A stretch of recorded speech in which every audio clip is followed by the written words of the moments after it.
Hi friends, എല്ലാവർക്കും നമ്മളെ പുതിയൊരു വീഡിയോയിലേക്ക് സ്വാഗതം. അപ്പോൾ എല്ലാവരും സുഖമായിട്ടും സേഫായിട്ടൊക്കെ ഇരിക്കുകയാണെന്ന് കരുതുന്നു. ഇന്ന് നമ്മൾ നല്ല ടേസ്റ്റി ആയിട്ടുള്ള ഒരു അടിപൊളി കക്കത്തോരനാണ് കേട്ടോ റെഡിയാക്കാൻ പോകുന്നത്. ചോറിൻ്റെ ഒക്കെ കൂടെ കഴിക്കാനായിട്ട് നല്ലൊരു അടിപൊളി കോമ്പിനേഷനാണ്. നല്ല ടേസ്റ്റാണ്, അതുപോലെ തന്നെ നല്ല സിമ്പിളാണ് കേട്ടോ തയ്യാറാക്കാനായിട്ട്. അപ്പോൾ നമുക്കിത് എങ്ങനെ തയ്യാറാക്കാം നോക്കിയാലോ.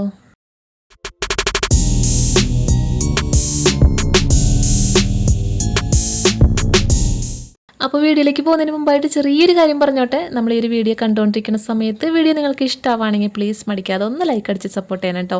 പിന്നെ നമ്മുടെ ഈ ഒരു ചാനൽ നിങ്ങൾ ഇതുവരെയും സബ്സ്ക്രൈബ് ചെയ്യാതെയാണ് വീഡിയോ കാണുന്നതെങ്കിൽ പ്ലീസ് ഒന്ന് സബ്സ്ക്രൈബ് ചെയ്ത് സപ്പോർട്ട് ചെയ്യണേ.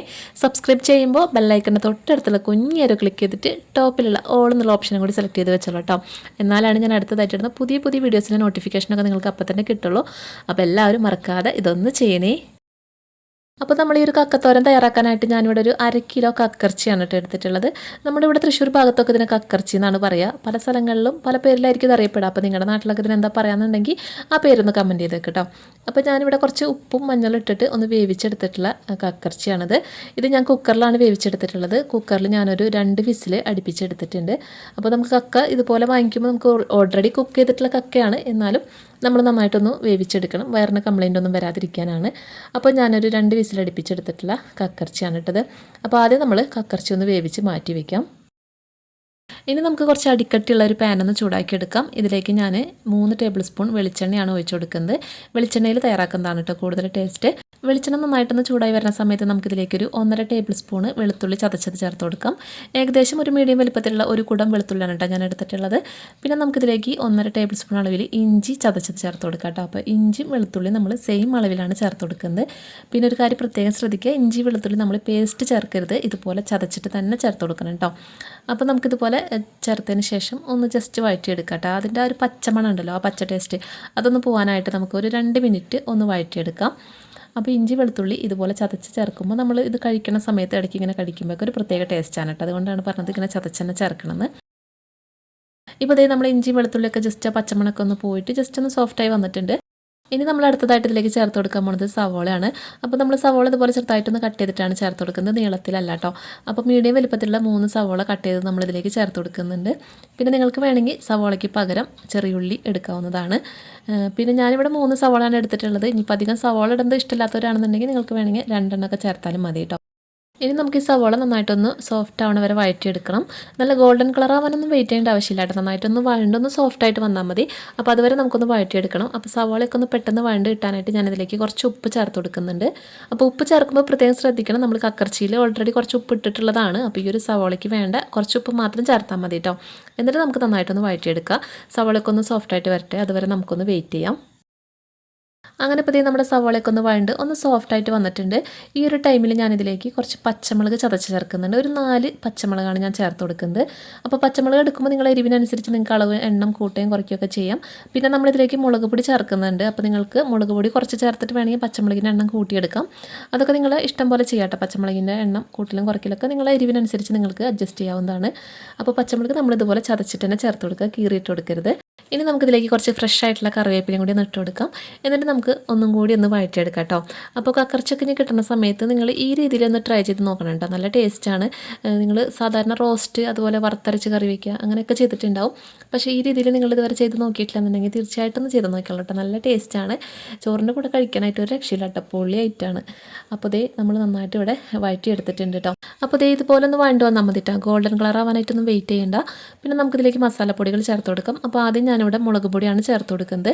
മുളക് പൊടി ഞാനിവിടെ സാധാ മുളക് പൊടിയാണ് കേട്ടോ എടുത്തിട്ടുള്ളത്. 2.5 ടീസ്പൂൺ അളവിലാണ് മുളക് പൊടി ചേർത്ത് കൊടുക്കുന്നത്. പിന്നെ മുളക് പൊടി ചേർക്കുമ്പോൾ നിങ്ങൾ എരിവിനനുസരിച്ച് അളവ് കൂട്ടുകയും കുറയ്ക്കുകയൊക്കെ ചെയ്യാം. ഇത് ഞാൻ കറക്റ്റായിട്ടുള്ള ഒരു എരിവാണ് ചേർത്ത് കൊടുക്കുന്നത് കേട്ടോ. അപ്പോൾ അത്ര എരിവ് വേണ്ടെന്നുള്ളവർക്ക് വേണമെങ്കിൽ കുറയ്ക്കാം. പിന്നെ പച്ചമുളക് നിങ്ങൾ കൂട്ടിയെടുക്കുകയാണെന്നുണ്ടെങ്കിൽ മുളക് പൊടി നിങ്ങൾക്ക് വേണമെങ്കിൽ കുറയ്ക്കാം കേട്ടോ. പിന്നെ നമ്മളിതിലേക്ക് ഒരു 2 ടീസ്പൂൺ അളവിൽ മല്ലിപ്പൊടിയും കൂടി ചേർത്ത് കൊടുക്കുന്നുണ്ട്.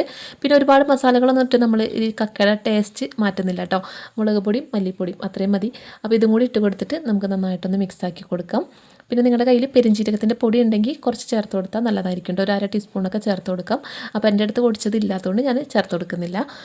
അപ്പോൾ നമുക്കിനി ഇത് ഈ പൊടികളുടെ പച്ചമണക്കം ഒന്ന് പോകുന്നവരെ ഒരു ലോ ഫ്ലെയിമിൽ വെച്ചിട്ട് നന്നായിട്ടൊന്ന് മൂപ്പിച്ചെടുക്കാം. പച്ച ടേസ്റ്റ് ഒന്ന് പോയി കിട്ടാൻ മതിയിട്ട് മല്ലിപ്പൊടിയുടെയും മുളക് പൊടിയുടെയൊക്കെ. അപ്പോൾ അതിനായിട്ട് 2 മിനിറ്റ് ഒന്ന് വെയിറ്റ് ചെയ്യാം. അങ്ങനെ ഇപ്പോൾ നമ്മളെ മസാലപ്പൊടിയുടെ പച്ചമണമൊക്കെ പോയി കിട്ടിയിട്ടുണ്ട്. ഇനി ഇതിലേക്ക് നമുക്ക് തേങ്ങ ചിരകിയത് ചേർത്ത് കൊടുക്കാം. ഞാനിവിടെ ഒരു 2 പിടി തേങ്ങ ചിരകിയതാണ് ചേർത്ത് കൊടുക്കുന്നത്. അപ്പോൾ തേങ്ങ ചിരകിയത് നിങ്ങളുടെ ഇഷ്ടത്തിനനുസരിച്ച് നിങ്ങൾക്ക് അളവ് കൂട്ടുകയും കുറയ്ക്കുകയൊക്കെ ചെയ്യാം കേട്ടോ. ഞാനിവിടെ കുറച്ചധികം തന്നെ ചേർത്ത് കൊടുക്കുന്നുണ്ട്. എനിക്ക് ഭയങ്കര ഇഷ്ടമാണ് ഇങ്ങനെ തേങ്ങ ചിരകിയത് ഇതിൽ കഴിക്കാനായിട്ട്. അപ്പോൾ അതുകൊണ്ട് ഞാൻ കുറച്ചധികം തന്നെ ചേർക്കുന്നുണ്ട്. അപ്പോൾ ഏകദേശം ഒരു അരമുറിയുടെ അടുത്ത് തേങ്ങ ചിരകിയത് ഞാനിവിടെ ചേർത്ത് കൊടുത്തിട്ടുണ്ട്. അപ്പോൾ നിങ്ങൾക്ക് അത്രയും വേണ്ടെന്നുണ്ടെങ്കിൽ വേണമെങ്കിൽ കുറച്ചോട്ടോ, കുഴപ്പമൊന്നുമില്ല. അപ്പോൾ തേങ്ങ ചിരകിയത് ചേർത്ത് കൊടുത്തു കഴിഞ്ഞാൽ നന്നായിട്ടൊന്ന് മൂപ്പിച്ചെടുക്കണം. നന്നായിട്ട് ഒന്ന് മുരിഞ്ഞ് വരണം. നമ്മൾ ആ തേങ്ങയുടെ പീസുകളൊക്കെ ഉണ്ടല്ലോ അതൊക്കെ ഒന്ന് മുരിഞ്ഞ് വരണം. അത്രയും നമ്മൾ ഒരു ലോ ടു മീഡിയം ഫ്ലെയിമിൽ വെച്ചിട്ട് നന്നായിട്ടൊന്ന് മുരിയിച്ചെടുക്കണം കേട്ടോ. നന്നായിട്ട് മിക്സാക്കി കൊടുക്കുക. നന്നായിട്ടൊന്ന് മുരിഞ്ഞ് ആ പച്ച ടേസ്റ്റ് പോയിട്ട് ഒന്ന് മുരിഞ്ഞ് വരണം, ഒന്ന് ഡ്രൈ ആയിട്ട് വരണം. അപ്പോൾ അതുവരെ നമുക്ക് ഒന്ന് വഴറ്റിയെടുക്കാം. ഇനി ഇതിലേക്ക് നമ്മൾ നേരത്തെ ഉപ്പും മഞ്ഞളിട്ട് വേവിച്ച് വെച്ചിട്ടുള്ള കക്കറച്ചി ഉണ്ടല്ലോ അത് നമുക്കിതിലേക്ക് ചേർത്ത് കൊടുക്കാം. അപ്പോൾ ഈ ഒരു കക്ക വേവിച്ചപ്പോൾ കുറച്ച് വെള്ളം ഞാൻ ഒഴിച്ചിട്ടുണ്ടായിരുന്നു. ആ വെള്ളം കൂടി ഇതിലേക്ക് ചേർത്ത് കൊടുക്കുന്നുണ്ട്. പിന്നെ ഒരുപാട് വെള്ളം ഒഴിച്ചിട്ട് നമ്മളിത് വേവിക്കേണ്ട ആവശ്യമില്ല. കക്കയിൽ നിന്ന് അത്യാവശ്യം വെള്ളം ഇറങ്ങി വരും. അപ്പോൾ കുറച്ച് വെള്ളം ഒഴിച്ചിട്ട് വേവിച്ചാൽ മതി. എന്നിട്ട് നമുക്ക് നന്നായിട്ട് ഇനി ഒന്ന് മിക്സാക്കി എടുക്കാം. നമ്മളുടെ ഈ ഒരു കക്കറച്ചിയും അതുപോലെ തന്നെ ഈ തേങ്ങയൊക്കെ ഇങ്ങനെ നന്നായിട്ട് മുരിഞ്ഞ് വരുമ്പോൾ ഒരു പ്രത്യേക ടേസ്റ്റ് തന്നെയാണ്. ഇതിൽ വെള്ളമൊക്കെ കംപ്ലീറ്റ് ആയിട്ടും ഡ്രൈ ആയിട്ട് നന്നായിട്ട് മുരിഞ്ഞ് വരണം.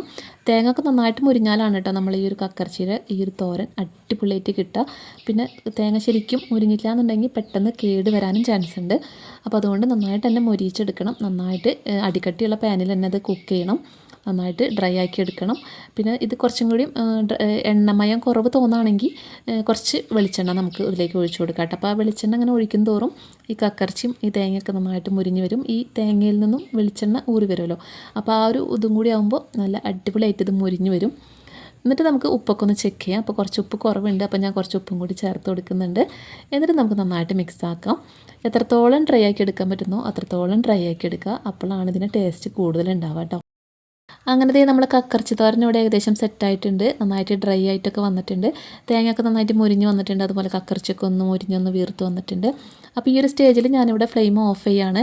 ഇനി നിങ്ങൾക്ക് നന്നായിട്ട് ഡ്രൈ ആക്കി ഒന്നും കൂടി മുരിക്കണം എന്നുണ്ടെങ്കിൽ കുറച്ചും കൂടി വെളിച്ചെണ്ണ ഒഴിച്ച് കൊടുത്താൽ മതി. എന്നിട്ട് നന്നായിട്ട് ഇളക്കി കൊടുത്തിട്ട് നന്നായി മുരിച്ച് വേണമെങ്കിൽ ഒന്ന് ക്രിസ്പിനെസ് വരണ പോലെ ആക്കി കഴിഞ്ഞാൽ അത്രയും ടേസ്റ്റാണ്. അപ്പോൾ ഇത് ഇത്രേ ഉള്ളൂ. വളരെ സിമ്പിളായിട്ട് തയ്യാറാക്കി എടുക്കാൻ പറ്റിയ നല്ല ടേസ്റ്റി ആയിട്ടുള്ള ഒരു അടിപൊളി കക്കറച്ചി തോരനാണ് കേട്ടോ. ചോറിൻ്റെ കൂടെയൊക്കെ കഴിക്കാനായിട്ടുണ്ടല്ലോ ഇത് മാത്രം മതി, വേറെ ഒന്നും വേണ്ട. വയറ് നിറച്ചുണ്ണാനായിട്ട് ഇത് മതി കേട്ടോ. അപ്പോൾ നിങ്ങൾ ഇനി കക്കറച്ചി കിട്ടുമ്പോൾ ഇതുപോലെ ഒന്ന് ട്രൈ ചെയ്ത് നോക്കൂ കേട്ടോ. അടിപൊളിയാണ്. എപ്പോൾ തീർന്നു എന്ന് ചോദിച്ചാൽ മതി കേട്ടോ പ്ലേറ്റ്. അപ്പോൾ എല്ലാവരും ട്രൈ ചെയ്തിട്ട് ഫീഡ്ബാക്സൊക്കെ കമൻറ്റിലൂടെ അറിയിക്കുക. അപ്പോൾ നമ്മൾ ഈ ഒരു വീഡിയോ നിങ്ങൾക്ക് എല്ലാവർക്കും ഇഷ്ടമായി കാണുമെന്ന് കരുതുന്നു. വീഡിയോ ഇഷ്ടമായിട്ടുണ്ടെങ്കിൽ ഒന്ന് ലൈക്ക് ചെയ്ത് സപ്പോർട്ട് ചെയ്യണേ. പിന്നെ നിങ്ങളുടെ കുക്കിംഗ് ഇൻട്രസ്റ്റഡ് ആയിട്ടുള്ള ഫ്രണ്ട്സിനും ഫാമിലിക്ക് നമ്മൾ വീഡിയോ ഒന്ന് ഷെയർ ചെയ്ത് കൊടുത്തോളൂ കേട്ടോ. പിന്നെ നമ്മുടെ ചാനൽ ഇതുവരെയും സബ്സ്ക്രൈബ് ചെയ്യാതെ വീഡിയോ കാണുന്നവരാണോ നിങ്ങൾ? എന്നാൽ നമ്മുടെ ചാനലൊന്ന് സബ്സ്ക്രൈബ് ചെയ്ത് സപ്പോർട്ട് ചെയ്യണേ. സബ്സ്ക്രൈബ് ചെയ്യുമ്പോൾ ബെല്ലൈക്കണ് എനേബിൾ ചെയ്യാനായിട്ട് ആരും മറന്നു വരുത്. അപ്പോൾ ഇൻഷാ അല്ലാഹ് ഇതുപോലെ നല്ല ടേസ്റ്റിയും വെറൈറ്റിയും ആയിട്ടുള്ള അടിപൊളി റെസിപ്പികളും വീഡിയോസൊക്കെ ആയിട്ട് നമുക്ക് വീണ്ടും കണ്ടുമുട്ടാം. അപ്പോൾ ഇതുവരെയും നമ്മൾ വീഡിയോ കണ്ട് സപ്പോർട്ട് ചെയ്ത എല്ലാവർക്കും ഒരുപാട് നന്ദി. താങ്ക്